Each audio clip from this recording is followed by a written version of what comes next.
Bonjour et bienvenue. Merci de m'accompagner dans la découverte des actualités du jour.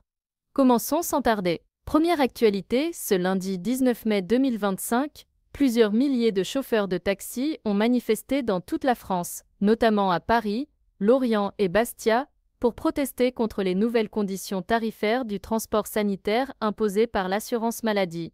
Les syndicats dénoncent une baisse des tarifs qui, selon eux, met en péril la viabilité économique de leur activité. Ils s'inquiètent également de la concurrence accrue des VTC dans ce secteur. Des représentants des taxis ont été reçus par les cabinets des ministères concernés, mais selon la Fédération nationale du taxi, aucune avancée significative n'a été obtenue. Deuxième actu, le sommet annuel Choose France, qui s'est tenu le 19 mai 2025, a annoncé un record de 37 milliards d'euros d'investissements étrangers en France. Parmi ces investissements, 20 milliards concernent de nouveaux projets, notamment dans le domaine de l'intelligence artificielle. Ce sommet vise à renforcer l'attractivité de la France pour les investisseurs internationaux et à soutenir la croissance économique du pays. Troisième actu, une commission sénatoriale a révélé que l'État aurait volontairement dissimulé des traitements illégaux, notamment la microfiltration de certaines eaux minérales françaises. Selon l'enquête, les autorités se seraient pliées aux exigences réglementaires du lobby du secteur, mettant en cause la transparence et la sécurité des consommateurs. Cette révélation soulève des questions sur la régulation du secteur des eaux minérales en France. Quatrième actu,